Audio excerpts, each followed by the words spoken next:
Vamos con el tema del sector terciario. Voy a hacer una serie de explicaciones sencillas sobre los diferentes aspectos. Lo primero, valorar qué es el sector terciario y qué importancia tiene.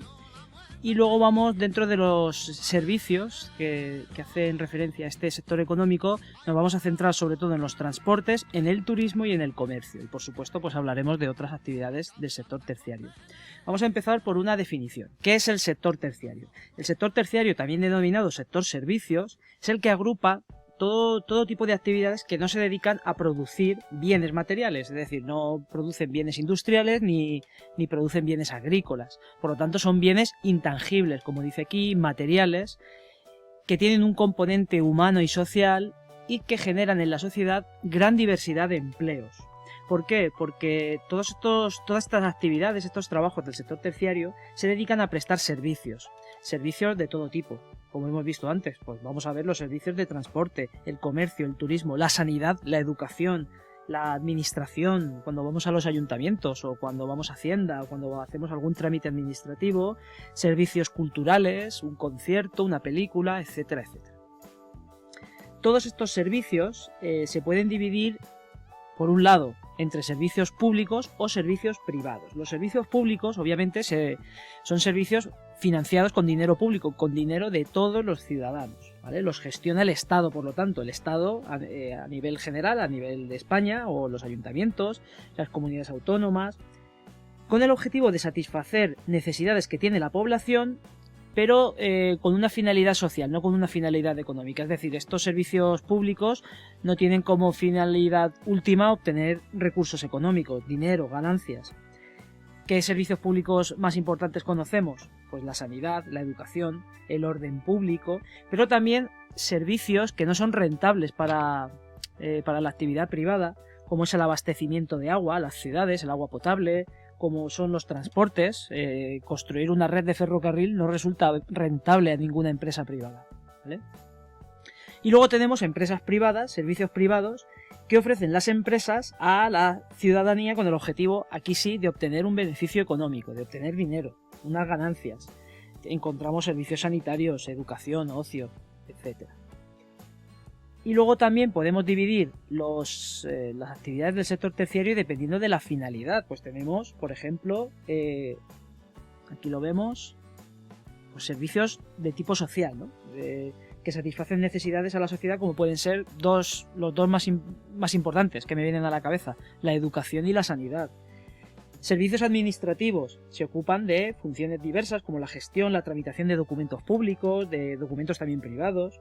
Servicios financieros, los bancos, las cajas de ahorros se encargan de realizar operaciones monetarias, como es guardar nuestro dinero. Por ejemplo, yo cuando cobro mi dinero de mi nómina, pues me lo ingresan directamente en un banco. Concesión de préstamos, que es el objetivo principal de los servicios financieros. El cambio de moneda, si yo me voy al extranjero, un país donde la moneda no es el euro, etcétera.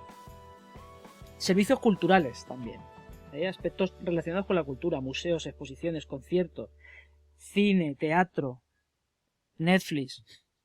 Servicios personales, como pongo ahí, incluyen servicios que ofrecen profesionales a particulares, por ejemplo, abogados, un arquitecto, médicos, fontaneros, electricistas, ingenieros, peluqueros, etc. Información y comunicación, pues aquí tenemos todas las actividades que se encargan de transmitir información, desde la radio, la televisión, el teléfono, la prensa, el correo, internet, etc.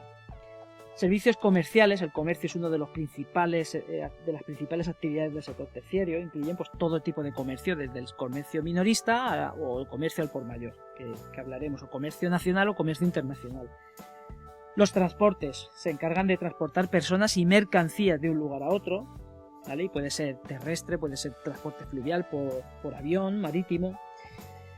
Y por último, el ocio y el turismo están relacionados con la diversión, con el descanso, y también pues son servicios muy importantes. Además, nuestro país se ha ido especializando, sobre todo dentro del sector terciario, en el turismo.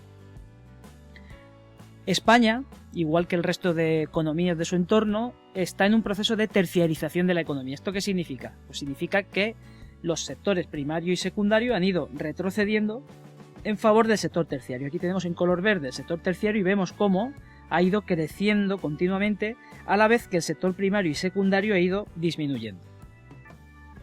En la actualidad, pues en torno a un 70% del PIB, ¿vale?, está representado con este sector económico, y un 70% del empleo lo genera el sector terciario. Por lo tanto, el proceso de terciarización, como pone ahí, pues significa que dicho sector ha ido ganando peso respecto al sector primario y terciario, como hemos visto. Ahora, ¿cuáles son las causas de este proceso de terciarización? Pues el primero de ellos, el incremento del nivel de renta. El poder adquisitivo de los españoles, de las españolas, pues ha ido aumentando paulatinamente y por lo tanto cada vez demandamos mayor número de servicios. Luego tenemos la creación del estado del bienestar. Las comunidades autónomas, el Estado, pues establece una serie de servicios básicos como es la sanidad o la educación. La terciarización de la industria, ¿vale?, el aumento de la demanda de servicios a las empresas, a los profesionales, como por ejemplo asesoría fiscal, estudios de mercado, publicidad, marketing online, seguridad. Avance del turismo en España, como he dicho antes, nos hemos ido especializando cada vez más. Empezó en los años 60 con el turismo de sol y playa y poco a poco vamos abarcando otras modalidades de turismo en nuestro país. El desarrollo de las ciudades, el desarrollo urbano, genera también mayor actividad relacionada con el sector terciario, ¿de acuerdo? Y luego la incorporación de la mujer al mundo laboral, pues también ha hecho que antiguamente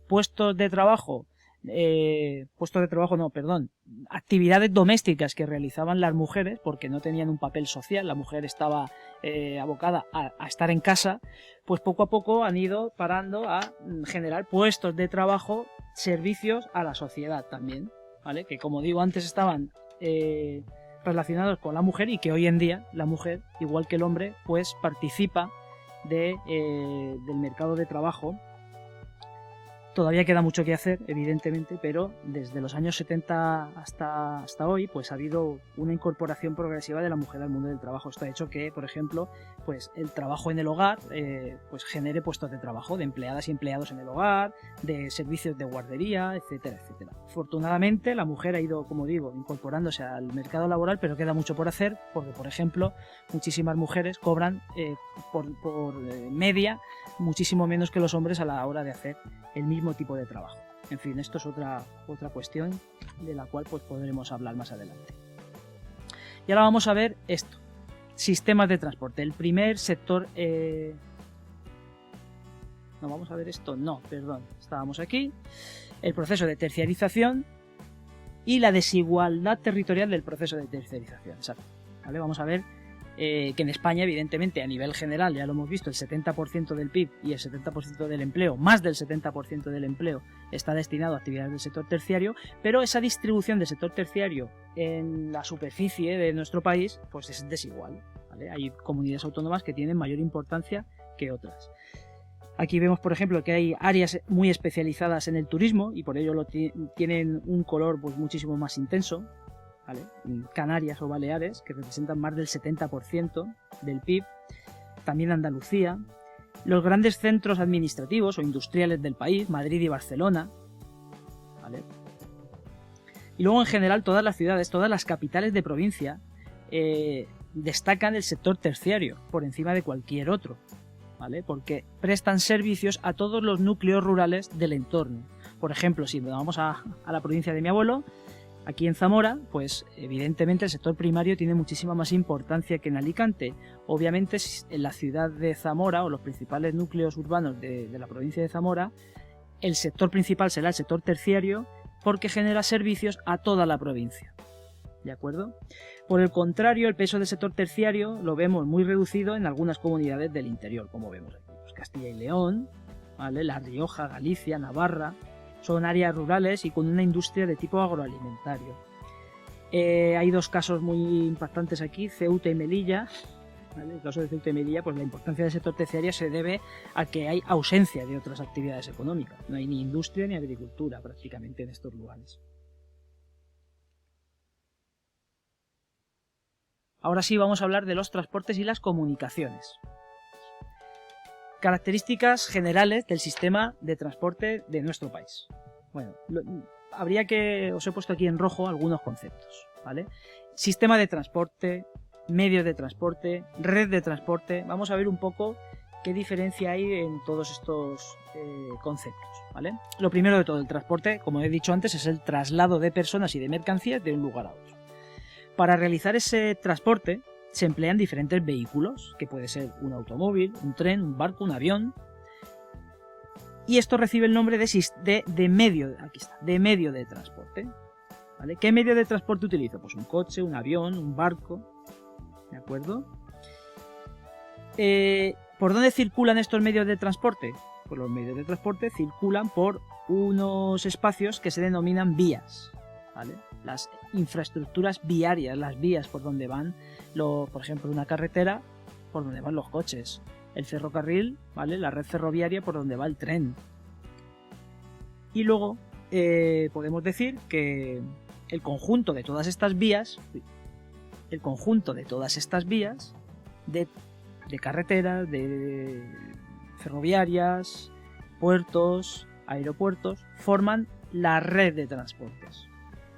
La red de transportes de un territorio, en este caso, la red de transportes de nuestro país, de España. Aquí tendremos la red de transporte española, ¿vale? Con carreteras, ferrocarriles, aeropuertos y puertos marítimos. ¿Qué características presenta esta red de transportes? Esta sería una de las primeras claves, ¿vale? Acusada influencia del medio natural. Bueno, esto ya lo hemos visto claramente en los temas de geografía física, ¿no? Como la distribución, sobre todo del relieve, pues dificulta la conexión de esta red de transportes entre lugares. Configuración radial. La configuración radial se debe a que, pues, a la hora de diseñar esta red de transporte, siendo Madrid pues la capital principal, pues de Madrid partían las principales vías de transporte, formando una red radial e impidiendo una mejor conexión entre otros territorios de la península ibérica. Ese centralismo político que hemos ido estudiando también en Historia de España del siglo XIX y XX, pues generó este sistema de esta red de transportes española radial, que parten de la capital, de Madrid. Evidentemente el objetivo actual es una organización mallada. Mallada, ¿por qué? Porque nosotros el objetivo ahora no es que todas las carreteras pasen por Madrid, sino todo lo contrario, interconexiones. Por ejemplo, todas las vías de comunicación, el eje el eje mediterráneo, ¿vale? Sería una conexión que no tiene nada que ver con una conexión radial, ¿vale?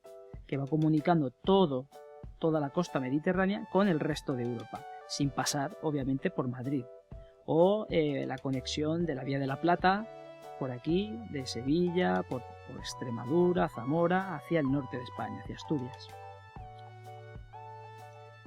Predomina el medio de transporte principal en nuestro país es la carretera. ¿Por qué? Porque permite llegar a cualquier punto, ¿vale? Permite coger lo que se llama el transporte puerta a puerta. Cojo mi coche y me voy a la puerta de donde yo quiera llegar. Bien porque quiero ir yo o porque quiero llevar transporte de mercancías. Y por lo tanto esto abarata los precios, evidentemente, de los productos. Luego, las competencias, ¿no? Pon aquí, sí, competencias. El Estado y las comunidades autónomas. El Estado, digamos, tiene las competencias en el transporte internacional. Todo lo que viene a comunicar España con el resto de países es competencia del Estado, del Gobierno de España, del Ministro de Fomento, y tiene competencias exclusivas sobre el transporte terrestre que discurra por varias comunidades autónomas, ¿vale? La Marina, los puertos, los aeropuertos de interés general, pues dependen del Estado. Y luego las comunidades autónomas tienen competencias exclusivas sobre el transporte que discurre íntegramente por su comunidad autónoma. La política del Ministerio de Fomento se realiza a través del Plan Estratégico de Infraestructuras y Transportes, el PEIT, que marca el objetivo de los transportes 2005-2020. ¿Qué objetivos persigue el PEIT? Bueno, pues este plan estratégico persigue corregir esa red radial, como hemos visto antes, ese excesivo peso que tiene el transporte por carretera, pues potenciando el ferrocarril. El elemento más claro del fomento del ferrocarril es las líneas del AVE. Se intenta aumentar la rapidez de los medios de transporte, pero eso sí, evitando la congestión del tráfico que genera muchísimos problemas en las grandes ciudades y sobre todo los accidentes de tráfico, el carné por puntos, etc. Fomenta la intermodalidad, esa interconexión entre modos de transporte a nivel regional y en las grandes áreas metropolitanas, entre mercancías y pasajeros. Pues estas grandes interconexiones entre modos de transporte, pues digamos es la unión de todos los medios de transporte: carretera, puertos, ferrocarril, ¿vale? Con el objetivo de mejorar el comercio, ¿vale? Sobre todo el comercio de mercancías, y luego integrar la red española con el resto de la red, pues, de transportes europea, algo que tradicionalmente ha sido uno de los problemas principales de mayor aislamiento de España del resto de Europa.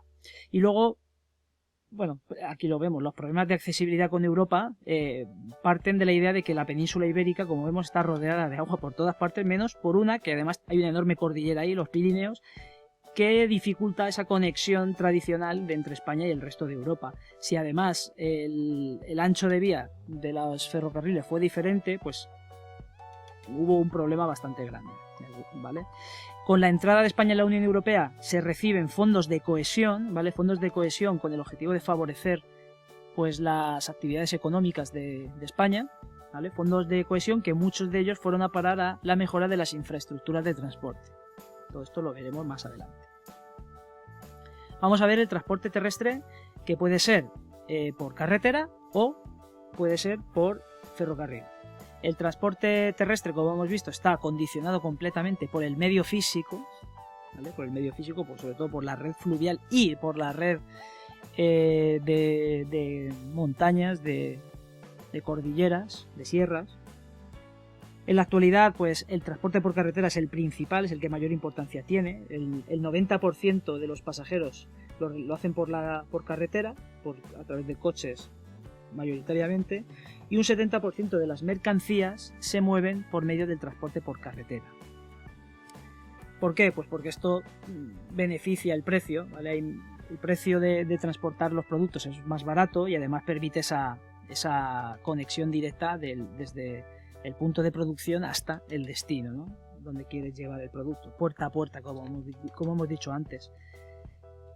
El modelo es un modelo radial, el modelo de carreteras, porque en la época de Franco, creo que es en el año 1962, no recuerdo exactamente, se realiza el Plan Redia, que establece, pues, las grandes nacionales, las carreteras nacionales que luego se convierten en las grandes autovías, pues la Nacional 1, la A1 que va hacia el norte, la A2 hacia Barcelona, la A3 hacia Alicante-Valencia, la A4 hacia Andalucía, la A5 a Extremadura y la A6 hacia la zona de Galicia. Por lo tanto, aquí vemos esta estructura terrestre de carreteras radial, que todavía hoy se mantiene, evidentemente. Podemos hablar también de las competencias, como he dicho antes, se reparten entre el Estado y las comunidades autónomas, pero también las diputaciones tienen capacidad de construir, pues, carreteras, sobre todo secundarias, dentro de las provincias. Podemos hablar, no sé, pues de las autopistas de peaje, las autovías con doble vía de circulación por ambos sentidos, que se han disparado desde los años 60 hasta la actualidad. Características técnicas, pues el estado de conservación de la red de carreteras es mejor a nivel nacional que el de las pequeñas carreteras de las diputaciones o de las comunidades autónomas, las carreteras secundarias, porque ya digo que durante estos últimos años la inversión en carreteras ha sido muy grande, muy grande. El número de autovías y de autopistas, el número de kilómetros de autovías y de autopistas ha ido creciendo hasta la crisis económica del 2008, que empieza a decaer, y por lo tanto ha habido una dejación de inversión pública en mantenimiento de carreteras, cosa que poco a poco, pues, se va notando, ¿no? Ese empeoramiento de las infraestructuras de nuestro país. Algunas de grandes autopistas privadas, pues, han sido rescatadas con dinero público debido a las pérdidas enormes. ¿Por qué? Porque se construyeron en un periodo de expansión económica, y con la crisis económica del pinchazo de la burbuja inmobiliaria del año 2008, pues ha venido a generar problemas en el mundo de los transportes, ¿vale? El PEIT, no sé si lo he puesto por aquí, bueno, si no lo digo, ¿vale? El PEIT tiene como objetivo evitar este desequilibrio en cuanto a la intensidad de las carreteras, ¿vale? pues crear ejes transversales y crear nuevas vías de transporte que, en fin, para descongestionar las principales vías de transporte. Uno de los objetivos del PEI, por lo tanto, es corregir esa red radial, ¿vale? Construyendo ejes transversales, como hemos visto antes, esa ruta norte-sur, la ruta de la Plata de Andalucía, que va por Extremadura hacia Galicia, sin pasar por Madrid. El eje cantábrico también lo tenemos, todo el norte peninsular. O el eje mediterráneo, por carretera. Vamos a ver ahora el ferrocarril. El transporte ferroviario, ya lo vimos en Historia de España, ¿vale? Que empieza a desarrollarse en la segunda mitad del siglo XIX y principios del siglo XX, evidentemente mantiene esa idea de disposición radial de las carreteras. Por lo tanto, otro de los problemas fundamentales del ferrocarril es esa red radial.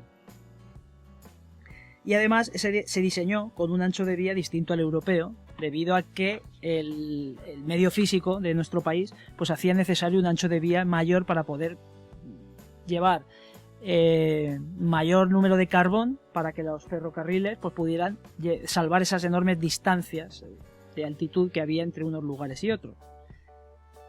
En la actualidad pues tiene menor importancia que el transporte por carretera, ¿vale? Pero evidentemente es un transporte importantísimo para tanto pasajeros como mercancías, ¿vale? Se utiliza sobre todo para cargas pesadas, para cargas de gran volumen de mercancías.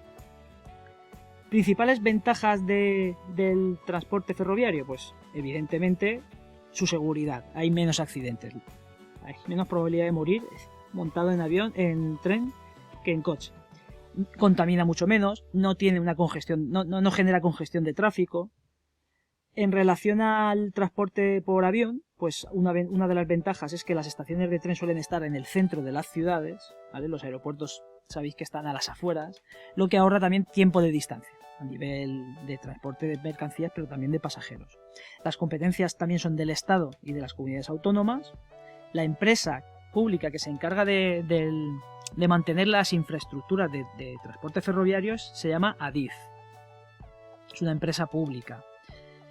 La disposición radial de la que ya hemos visto, y luego hay tres grandes redes ferroviarias. Tenemos la vía convencional, que se encarga una empresa pública de su gestión, que es Renfe. Tenemos FEVE, que es el ferrocarril de vía estrecha, unos 2.000 kilómetros, que se localizan sobre todo en el norte, en la cornisa cantábrica. Y luego destaca el tren de alta velocidad. El tren de alta velocidad que está en proceso de ampliación. El AVE, el primer trayecto que se construyó fue el de Madrid-Sevilla en el año 92, con el objetivo de la Expo, ¿vale? de comunicar mejor Sevilla, el año de la Exposición Universal, y con el mismo ancho de vía europeo, ¿vale? Se alcanza velocidades casi de 300 km por hora. Y esta red de AVE pues ha ido ampliando líneas de Madrid a Barcelona, a Málaga, a Alicante, ¿vale? Aquí tenemos también, en el año 2013 pues se construyó nuestra estación de AVE cerca de Villena, ¿vale? En las afueras de Villena. España, hay que decir que es el primer país del mundo en línea de AVE, en kilómetros de AVE. Problemas que genera el transporte por ferrocarril, pues el impacto medioambiental, evidentemente, el impacto medioambiental en el trazado de las líneas de ferrocarril. Y luego hay grandes contrastes entre líneas ferroviarias que están muy tecnificadas, que son de alta velocidad, y luego otras líneas que necesitan mayores inversiones de renovación, ¿vale? En torno al 45% de la red de trenes de nuestro país presenta una línea convencional, que están todavía sin electrificar, ¿vale? Utilizan locomotoras que se mueven por el diésel.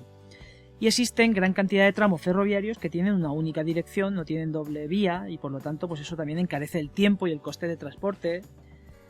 La calidad es diferente, ¿vale? Lo que aumentan estos desequilibrios territoriales, como vemos por ejemplo la línea de ferrocarril que va a Extremadura, y que es una de las reivindicaciones históricas de la comunidad extremeña. Se están cerrando muchos tramos de estos tramos menos rentables, se han ido cerrando, ¿vale? Lo que ha perjudicado en algunas zonas pues la comunicación o la economía de esos lugares por los que pasaba antiguamente el ferrocarril, que tenemos aquí en nuestro entorno algunas de estas vías que se han convertido en vías verdes, ¿vale? Zonas para ir con bicicleta, para correr, para andar.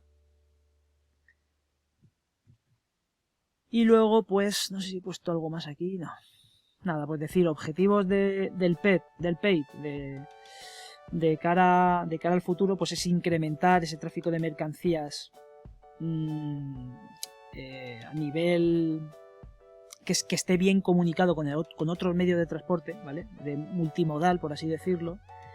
Otro objetivo es ampliar las líneas de AVE de alta velocidad y modernizar en general la red ferroviaria y los trenes. Mejorar la seguridad, hacerlo más rentable, más cómodo para los pasajeros, reduciendo siempre las distancias. Por lo tanto, eso generará, pues, además, un aspecto muy positivo a nivel medioambiental. Cuanto menos coches utilicemos y más transporte ferroviario, pues mejor. Vamos ahora con el transporte marítimo.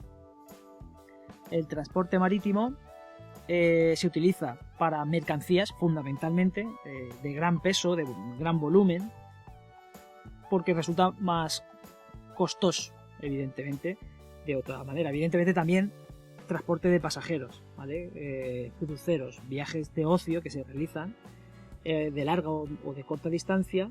Y luego en nuestro país el transporte fluvial pues no es muy destacado, solo tenemos un puerto fluvial que es el de Sevilla. Sabéis que Sevilla tiene un puerto, la Torre del Oro, donde llegaban los barcos de oro cargados de oro de América, llegaban a Sevilla. Sevilla está en el interior.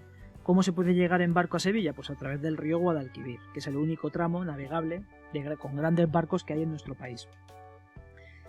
Las rutas marítimas más frecuentadas se encuentran en la zona del Atlántico, el comercio entre América y Europa, también en el Mediterráneo hay grandes puertos que van hacia las costas de Japón y el Océano Índico. Sabéis que por el canal de Suez se llega al Océano Índico. Y luego en América también tenemos el canal de Panamá, que evidentemente comunica el océano Atlántico con el océano Pacífico, sin necesidad de bordear los continentes americano o africano, con el caso del canal de Suez. La tendencia actual es hacia la especialización de los barcos en el transporte de productos concretos, pues por ejemplo barcos petroleros, barcos que llevan los contenedores, ¿vale? Lo vemos aquí, los grandes contenedores. Se utilizan también como tráfico de cabotaje, es decir, pequeños barcos que van pegados a la costa para comunicar diferentes poblaciones de la costa o para llegar a las islas, los transportes de viajeros y el escaso transporte fluvial, como hemos dicho. Esa especialización de barcos y luego el comercio exterior a través de los puertos, evidentemente, cada vez es mayor. Cada vez es mayor.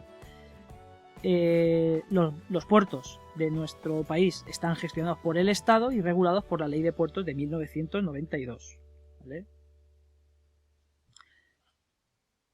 Aquí he puesto sí. Vale. La red de puertos está muy atomizada, es decir, tenemos muchísimos puertos en la fachada mediterránea, en la zona del Atlántico y en la fachada cantábrica. Evidentemente, ¿cuáles son los mejores puertos? Bueno, pues en el Mediterráneo obviamente tenemos el puerto de Barcelona, que es el más importante, Tarragona, donde destaca la refinería de petróleo, el puerto de Valencia, el puerto de Alicante, Cartagena, sobre todo para el transporte de materias primas, y tenemos el puerto de Almería, Málaga y Algeciras, son los principales puertos. En el Atlántico el más importante es el puerto de Bilbao. También tenemos el de Gijón o Avilés o A Coruña. Y luego para transporte de pasajeros, pues hay muchísimos puertos. Evidentemente podemos destacar Santa Cruz de Tenerife, ¿vale? Por ser esa puerta de entrada a Europa desde África, y en general los puertos mediterráneos y las islas pues destacan por los viajes de ocio a través de los cruceros. Sabéis que Alicante demanda cada vez más la llegada de estos cruceros que dejan muchísimo dinero, porque el crucero bajan todos los turistas, hacen gasto y vuelven a subir al barco y se marchan. Los espacios portuarios, como pongo aquí, se han ido adaptando a las nuevas necesidades económicas de todos estos barcos. Y en estos puertos se crean estas zonas de actividades logísticas, ¿vale? Para almacenaje, para redistribución de todos estos contenedores de mercancías. Y luego el PAID tiene como objetivo, en cuanto al tráfico, al transporte por marítimo, es la especialización de los puertos y su integración con los puertos europeos, lo que se denominan os he puesto ahí, las autopistas del mar, vías marítimas por donde navegan los grandes buques de mercancías. Transporte aéreo. Bueno, pues es el principal medio de transporte para viajeros. Sabéis que aquí pues el transporte aéreo destaca más para las personas más que para las mercancías, aunque también se utiliza. ¿Vale? Tenemos AENA, que es la empresa española pública que gestiona pues todas las infraestructuras de transporte aéreo. ¿Vale? Iberia, que fue una empresa pública creada en 1927, en la época de la dictadura de Primo de Rivera, fue la gran primera compañía de transporte aéreo española. Como tráfico de pasajeros, pues tenemos 52 aeropuertos en nuestro país, casi nada. Evidentemente, pues podemos dividirlos en tres tipos. Los grandes aeropuertos, los aeropuertos centrales, donde destacan el aeropuerto de Madrid, vamos a abrir el mapa y así lo veo mejor, el aeropuerto de Madrid Barajas Adolfo Suárez, el aeropuerto del Prat en Barcelona, el aeropuerto de Palma de Mallorca, y esta imagen pues tendrá ya algunos años porque hoy en día el aeropuerto de Alicante es uno de los principales puertos españoles. Aeropuertos españoles. Luego tenemos aeropuertos troncales, que son pues aeropuertos de tipo regional, que tienen una importancia regional, como es el aeropuerto de Valencia, el aeropuerto de Málaga, Sevilla, Santiago de Compostela, y luego aeropuertos locales o marginales, que serían ya pues el resto de aeropuertos. Por ejemplo, Valladolid, tenemos un aeropuerto en Valladolid y otro en Murcia, ¿no? En fin, que están infrautilizados y que además son poco rentables. Hay que decir que en los años de la burbuja inmobiliaria, cuando había muchísimo dinero en todas las administraciones, pues les dio por hacer grandes infraestructuras. En nuestra comunidad se construyó el aeropuerto de Castellón, que hoy en día tiene muy poca presencia, o en Ciudad Real también, pues se construyó otro pedazo de aeropuerto, o en Huesca también, ¿vale? Pensando que se iba a convertir en un enorme aeropuerto para la gente que quería ir a hacer deporte de esquí en invierno. Evidentemente, pues no ha sido así. Podemos destacar en los últimos años las compañías de bajo coste, tipo Ryanair o Vueling, que ha hecho que el coste de viajar en avión se reduzca y por lo tanto, si antes viajar en avión era un tipo de transporte reservado para gente con alto poder adquisitivo, hoy en día las clases medias pueden optar por este medio de transporte para viajar de un lugar a otro. ¿Qué más he puesto por aquí? Aeropuerto de Ciudad Real, el primer aeropuerto privado. El puente aéreo es uno de los del tráfico aéreo más importante de nuestro país, que comunica Madrid y Barcelona y que salen, pues no sé cada cuántas horas, pero todos los días hay vuelos diarios, varios, entre Madrid y Barcelona. El tráfico de mercancías tiene mayor valor económico y poco peso, evidentemente. El transporte de mercancías suelen ser mercancías perecederas que tienen un alto valor en el mercado, por ejemplo, pues transporte de flores, aparatos de precisión, aparatos médicos, incluso para transportar cuando hay un trasplante de corazón y llevan el corazón de una ciudad a otra, pues se hace por avión, evidentemente. Objetivos del Ministerio de cara a mejorar el transporte aéreo de nuestro país. Pues mejorar los accesos a los aeropuertos me parece algo, necesario completamente. Se construyeron muchísimos aeropuertos mal comunicados, luego por carretera o por ferrocarril. En el caso de Alicante es evidente que está a las afueras de Alicante y de Elche y está muy mal comunicado con ambas ciudades. Y luego tenemos el proyecto Galileo, que es navegación aérea por satélite, un proyecto que está ahí, proyecto de futuro. Transporte intermodal. ¿Vale? El transporte intermodal, como pongo aquí, consiste en el uso de varios nodos de transporte donde se comunican, digamos, los diferentes modos de transporte. Sistemas de contenedores sería uno, aquí lo vemos en la fotografía, ¿vale? El transporte intermodal de mercancías utiliza este sistema de contenedores. Por ejemplo, los barcos. Imaginaos, pues viene un barco con todos estos contenedores, llega al puerto, allí se cargan en camiones, en estos camiones van a distribuir los productos a los grandes mayoristas o se suben a unos ferrocarriles, estos ferrocarriles transportan estos contenedores por el resto del continente. Evidentemente cada vez va a ser muchísimo más importante el transporte intermodal. ¿Por qué? Porque la venta online de productos cada vez es mayor y por lo tanto cada vez se precisa más de este tipo de mercancías, ¿no? Es decir, intentar conectar muy bien todos los medios de transporte para abaratar el comercio, abaratar los productos a la hora de llevarlos desde su zona de producción a la zona de consumo, por así decirlo. Por lo tanto, se crean estas enormes plataformas logísticas, como vemos aquí, y los países, esta ya es una opinión personal, que apuesten por este transporte intermodal, mejorar todo este transporte intermodal, pues estoy seguro que serán países decisivos económicamente en el futuro. ¿Vale? Que, por ejemplo, los productos chinos tengan que pasar por España, pues esto beneficiará a nuestro país. Productos de Asia, para conectar Asia con Europa y Europa con América. Luego también tenemos transporte intermodal de pasajeros, que utiliza el sistema de nodos donde se localizan intercambiadores entre los distintos medios de transporte. Pues ferrocarril, autobús interurbano, entre ciudades medias, por ejemplo, pues el transporte de ferrocarril, el transporte de cercanías, ¿vale? Los trenes de cercanías que comunican el centro de las grandes ciudades como Madrid con todas las poblaciones de su entorno. Y luego vamos a terminar con el sector de los nuevos sistemas de transporte y las telecomunicaciones. Vamos a ver primero las telecomunicaciones. Son todas las actividades que consisten en transmitir conocimientos e información de todo tipo, pues desde el correo, telégrafo, teléfono, radio, cine, televisión, los ordenadores, internet, la telefonía móvil, que son ordenadores hoy en día, evidentemente. La característica principal es que la naturaleza es inmaterial del bien transportado, es decir, no se transporta un producto físicamente. Cuando yo estoy transportando información por internet, pues no estoy transportando nada físicamente, por así decirlo.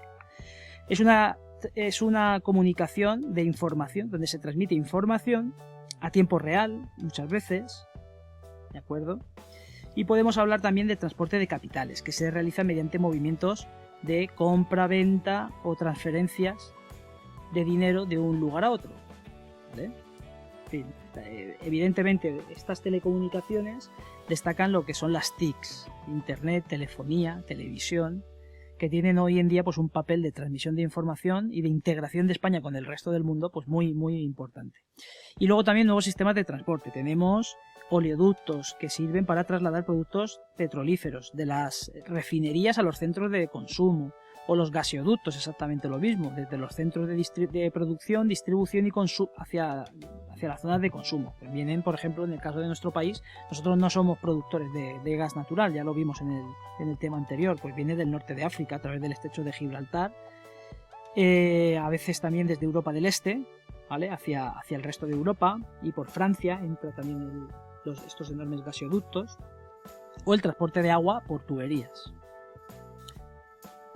Y luego cuestiones quizá pues más negativas en temas como es el medio ambiente.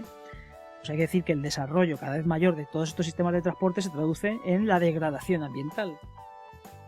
Sobre todo es más intensa en los grandes núcleos de población urbana, más que en las zonas rurales donde hay menos medios de transporte, evidentemente. ¿Qué efectos negativos tiene el transporte en el medio ambiente? Pues ahí hemos puesto barreras sobre el territorio. Barreras sobre el territorio significa que el transporte, por ejemplo, como el AVE, produce desequilibrios al potenciar pues unas zonas respecto a otras, ¿no? Se le achaca el llamado efecto túnel o corredor ambiental, que degrada lo que atraviesa y solo produce beneficios en las ciudades por las que pasa, o en las que para, mejor dicho, donde paran estos medios de transporte.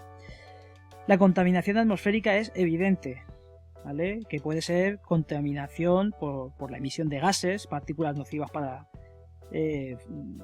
a través de los vehículos, de los coches, CO2, metales pesados, contaminación acústica a causa de ese intenso ruido que genera en las zonas de mayor tráfico, contaminación de las aguas marinas y fluviales ocasionadas por los vertidos de los barcos, también. El impacto visual, lo he puesto por aquí, y el impacto visual, ya que todas estas infraestructuras de transportes, carreteras, autopistas, puertos, aeropuertos, vías de ferrocarril, pues modifican profundamente el paisaje natural, el paisaje generado por la naturaleza. La cuestión, sabéis que esto lo pregunta mucho en la PAU, problemas del medio ambiente. La cuestión también es hablar de qué medidas se puede tomar para intentar reducir estas cuestiones negativas medioambientales. ¿Qué medidas correctoras se nos pueden ocurrir, ¿no? Pues las medidas para solucionar los problemas medioambientales derivados del transporte suelen ser, por un lado, preventivas y por otro lado, pues para corregir el mal que ya se ha hecho, ¿no? Pues medidas preventivas estoy refiriendo, pues antes de construir, por ejemplo, nuevas infraestructuras de transporte se realizan estudios para valorar que las repercusiones ambientales que vayan a causar sean las menos posibles, ¿vale? Evitarlas previamente. Cuando ya está hecho el mal, pues medidas correctoras para reducir ese impacto de las infraestructuras que ya existen. Por ejemplo, la construcción de pasos subterráneos en carreteras o en vías férreas, la instalación de pantallas protectoras contra el ruido, esto lo veis en muchas autopistas, en muchas carreteras, la recuperación del entorno natural dañado. También se están adoptando medidas para reducir el tráfico rodado, ¿vale? Y en consecuencia emitir menos gases contaminantes en las áreas más congestionadas. ¿Qué actuaciones se suelen realizar para promocionar otro medio de transporte pues más limpio, por así decirlo? Pues el transporte público, evidentemente, el autobús, el metro en las grandes ciudades, el tren, y medios de transporte que no contaminan absolutamente nada. Pues si construimos carriles bicis por las ciudades, en la bicicleta no contamina nada, ¿vale? Un gran invento del siglo XIX, la bicicleta. Bueno, ya hasta aquí. Con hoy yo creo que ya es bastante, ¿vale? Introducción al sector terciario, los transportes y las comunicaciones, y en próximos vídeos os explicaré el turismo y el comercio.